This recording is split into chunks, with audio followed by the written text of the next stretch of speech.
बहुत सारे लोगों का कहना है कि उन्होंने टाइम ट्रैवल को केवल देखा ही नहीं है, बल्कि वे दूसरी टाइम पीरियड में जाकर वापस तक लौट आए हैं, जिसे टाइम स्लिप कहा जाता है। टाइम स्लिप की बात की जाए तो यह ऐसा मोमेंट होता है जिसमें इंसान भूतकाल या फिर भविष्य की झलक देकर लौट आता है। लेकिन ज्यादातर लोग तो वापस आ जाते हैं, मगर कुछ लोग इसमें फंस कर रह जाते हैं और फिर वे कहाँ जाते हैं कोई नहीं जानता। आज हम टाइम स्लिप का अनुभव करने वाले कुछ ऐसे ही लोगों के बारे में जानेंगे जिनकी कहानी बेहद फेमस है, जो आज तक दावा करते हैं कि वे समय यात्रा कर चुके हैं। इसमें सबसे पहले बात करते हैं एक ऐसे इंसान की जो फ्यूचर से प्रेजेंट में आया था।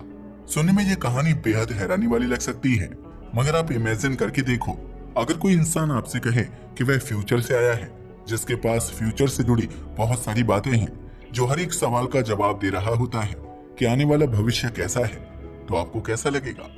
सोच कर देखो, अगर कोई इंसान आपके सामने आकर कहे मैं भविष्य से आया हूँ और मैं जानता हूँ कि इस दुनिया का अंत कैसे होगा, तो क्या आप उसकी बातों पर यकीन करेंगे? यकीनन आप उसे पागल समझकर नजरअंदाज कर देंगे, है ना? मगर आज की ये कहानी एक ऐसे शख्स की है जिसने पूरी दुनिया को चौंका दिया था। इनफैक्ट वो एक ऐसा नाम बन गया था जो इंटरनेट के सबसे बड़े रहस्यों में शामिल हो गया, और ये नाम था जॉन टाइटर का। दरअसल ये साल था 2000 का।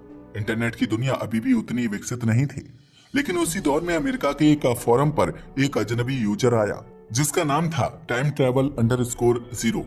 इसके बाद में उसने खुद को पेश किया, मैं जॉन टाइटर हूँ और मैं एक सोल्जर हूँ जो इस जमाने का नहीं फ्यूचर का है, क्योंकि मैं 2036 से आया हूँ। यकीन मानिए ये कोई फिल्म नहीं थी, कोई किताब नहीं थी, ये रियल टाइम में हो रहा था लोगों के सामने इंटरनेट पर। जॉन टाइटर ने बताया कि वो एक मिलिट्री मिशन पर है। उसे 2036 से 1975 जाना था ताकि एक पुराना कंप्यूटर IBM 5100 वापस लाया जा सके। लेकिन उस मिशन के दौरान वो 2000 में रुक गया और यहीं से शुरू हुई उसकी चौंका देने वाली भविष्यवाणियां। उसने दावा किया कि 2004 के बाद अमेरिका में एक सिविल वॉर शुरू होगी। 2015 तक अमेरिका 2 हिस्सों में बढ़ जाएगा। वर्ल्ड वॉर 3 होगा जिसमें करोड़ों लोग मारे जाएंगे। 2036 में एक नया पूरी तरह से बदला हुआ समाज जन्म लेगा। और सबसे चौंकाने वाली बात, उसने टाइम मशीन का पूरा मैकेनिज्म, उसका डायग्राम और वर्किंग मॉडल तक शेयर किया। वह अमेरिका की नई सेंसेशन बन चुका था। हर कोई उसके बारे में जानना चाहता था, समझना चाहता था कि आखिर भविष्य कैसा होगा 2036 का यह साल। हजारों लोगों ने उससे सवाल पूछे जो जुड़े थे फिजिक्स से, हिस्ट्री से, साइंस से और वॉर से। मगर हैरानी की बात तो यह थी कि फ्यूचर का यह सोल्जर बहुत एक्स्ट्रा ऑर्डिनरी था। उसे हर फील्ड की जानकारी थी, इतिहास से लेकर विज्ञान तक वह सब कुछ जानता था, जिसका अंदाजा आप इस बात से लगा सकते हो कि उसका हर जवाब वेरी लॉजिकल एंड टेक्निकल लगता था।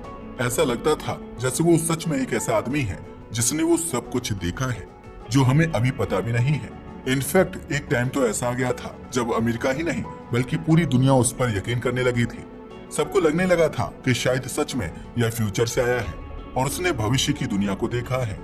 शायद उसका फायदा इस दुनिया को भी हो सकता है और भविष्य में होने वाली बहुत सारी घटनाओं को हम अवॉइड कर सकते हैं। मगर फिर वही हुआ जो होना था। आखिरकार इसका सच सबके सामने आ गया। दरअसल जैसे जैसे वक्त बीतता गया, 2004 बीता और 2015 आया, मगर कुछ भी साबित नहीं हुआ। टाइटर की लगभग सारी भविष्यवाणियां झूठी साबित हुई, क्योंकि कोई सिविल वॉर नहीं हुआ, न ही वर्ल्ड वॉर। मगर सवाल ये है कि तो क्या ये सब एक झूठ था? इनफैक्ट कई लोगों ने कहा ये तो टर्मिनेटर फिल्म से प्रेरित कहानी लगती है, क्योंकि उस फिल्म में भी एक सोल्जर टाइम ट्रेवल करके प्रेजेंट में आता है। बस फिर क्या था, इंटरनेट डिटेक्टिव्स ने तफ्तीश शुरू की। कुछ लोगों का मानना है कि जॉन टाइटर असल में कोई टाइम ट्रेवलर नहीं बल्कि एक वकील था जिसके साथ उसका भाई मिला हुआ था, जिन्होंने यह सब एक सोशल एक्सपेरिमेंट के तौर पर किया था। लेकिन किसी के पास कोई ठोस सबूत नहीं है और आज भी उस फोरम पर जॉन टाइटर के ओरिजिनल पोस्ट्स मौजूद हैं, जिन्हें आप खुद भी पढ़ सकते हैं। तो उन्हें खुद से पढ़िए, सोचिए और खुद तय कीजिए, क्या वो सच में टाइम ट्रेवलर था या एक बहरूपिया? क्या ये सब एक प्लान किया गया झूठ था, या फिर क्या हम किसी ऐसे आदमी से मिल चुके हैं जो भविष्य से आया था लेकिन हम उसे समझ नहीं पाए? वेल, चाहे जो भी हो, जॉन टाइटर सच था या झूठ, लेकिन मैं ये जरूर कहूंगा कि वो एक ऐसा शख्स था जिसने हमें सोचने पर मजबूर कर दिया कि वाकई समय का पहिया पलट सकता है। मगर अब सवाल ये उठता है कि क्या वाकई कोई भविष्य से आ सकता है? आप सोच कर देखिए, तब तक हम आपको दूसरी घटना पर ले चलते हैं। ये कहानी है 55 साल की एक स्कॉटिश महिला की जो 2 जनवरी 1950 को एक लेट नाइट पार्टी अटेंड कर रही थी। उसका नाम था मिस एफ स्मिथ। ड्रिंक ज्यादा हो गई थी मगर अब उसे घर पहुंचना था। वैसे तो उसके पास कार थी मगर ड्रिंक की वजह से उसे कार चलाने में मुश्किल हो रही थी। वह अपनी कार ड्राइव करके अपने लीथम गांव की तरफ जा रही थी। एक तो ड्रिंक एंड ड्राइव का मामला, साथ ही बाहर अंधेरा भी था। मगर अचानक ही बिजली कड़कने लगी और तेज बारिश भी होने लगी। अब सड़क भी काफी ज्यादा फिसलन भरी हो चुकी थी और फिर वही हुआ जिसका मिस स्मिथ को डर था। उनकी गाड़ी एक फिसलन भरे गड्ढे में फंस गई। अब कार को वहीं छोड़कर पैदल चलने के अलावा उनके पास कोई और ऑप्शन अवेलेबल नहीं था। हालांकि वह अकेली नहीं थी क्योंकि उनके साथ था उनका डॉगी। अब घर दूर था लेकिन पैदल चलने के अलावा कोई और उपाय नहीं था। वह आगे बढ़ती गई। उन्हें डर लग रहा था क्योंकि चारों तरफ घने बड़े बड़े पेड़ थे। चलते चलते वे अपने घर से केवल आधे मील की दूरी तक पहुंच चुकी थी। तब तक रात के 2 बज चुके थे।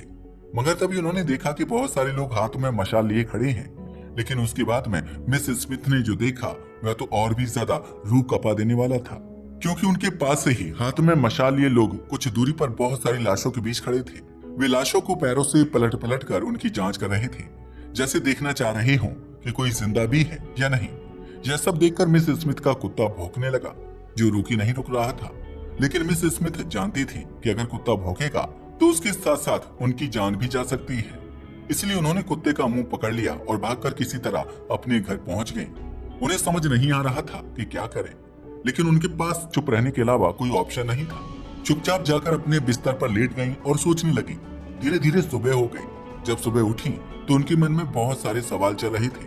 वह सोच रही थी कि अब तो पुलिस आने वाली होगी। पता नहीं कौन लोग थे और किन्हें इतनी बेरहमी से मार डाला गया था। इसके बाद जब वह बाहर गई तो उन्हें वहाँ कुछ भी असामान्य नहीं दिखा। उन्होंने ये पूरी घटना पुलिस को, अपने परिवार और दोस्तों को बताई, मगर किसी ने भी उन पर यकीन नहीं किया। ऐसे ही समय गुजर गया। 20 साल बाद सोसाइटी ऑफ साइंटिफिक रिसर्च के एक मेंबर ने मिस स्मिथ के केस को दोबारा खोला, जिनका नाम था मिस्टर जॉन मैकफार। इस दौरान मिस स्मिथ कई बार लोगों को यह कहानी सुना चुकी थी। एक बार फिर उन्होंने मिस्टर जॉन को सारी बात बताई कि उस रात उन्होंने आखिर क्या देखा था। उन्होंने एक एक चीज को डिटेल में बताया कि उन लोगों के हाथ में मशाले तो थी ही, साथ ही उन्होंने पुराने जमाने की पोशाकें पहन रखी थी, बिल्कुल वैसे ही जैसे 7वीं सदी के ब्रिटिश सैनिक पहना करते थे। धीरे धीरे सभी का इंटरेस्ट इस केस में जागने लगा। एक के बाद एक रिसर्च की गई और आखिरकार डॉक्टर मैकफार ने एक कंक्लूजन दिया जो वाकई चौंकाने वाला था। यकीन मानिए, इसे सुनकर आप भी हैरान रह जाएंगे, क्योंकि उन्होंने साइंटिफिक सोसाइटी और मिस स्मिथ के सामने एक लेटर को पढ़ा जिसमें एक बहुत ही हैरान कर देने वाली घटना का खुलासा किया गया। उनका कहना था कि मिस स्मिथ ने उस दिन नेक्टन की लड़ाई को देखा था जो 685 एडी में हुआ था। मिस स्मिथ ने मशाल हाथ में लिए जिन लोगों को देखा था, दरअसल वे लोग अपने मरे हुए सोल्जर की बॉडी ढूंढ रहे थे। इसके अलावा मिस स्मिथ ने यह भी बताया था कि उन्हें इस युद्ध के बारे में पहले से पता था और वह यह भी जानते थे कि फिलहाल जहां उनका घर है वह इलाका कभी इसी जंग का मैदान था। मगर वह यह नहीं जानते थे कि 1950 में वे 685 एडी में हुए युद्ध का नजारा अपनी आंखों से देख लेंगे। मिस्टर मैकफार का कहना था कि कुछ समय के लिए मिस स्मिथ अतीत में पहुंच गई थी जब यह युद्ध हुआ था। ये टाइम ट्रेवल यानी समय यात्रा का एक और कथित प्रमाण माना जाता है।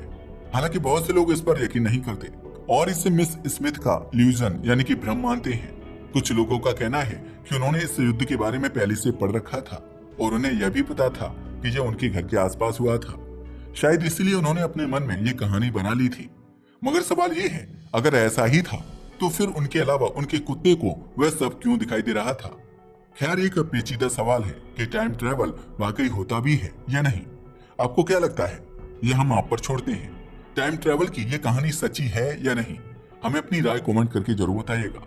और अगर आपको हमारी वीडियो पसंद आई हो तो इसे लाइक करें और हमारे चैनल को सब्सक्राइब करें। धन्यवाद।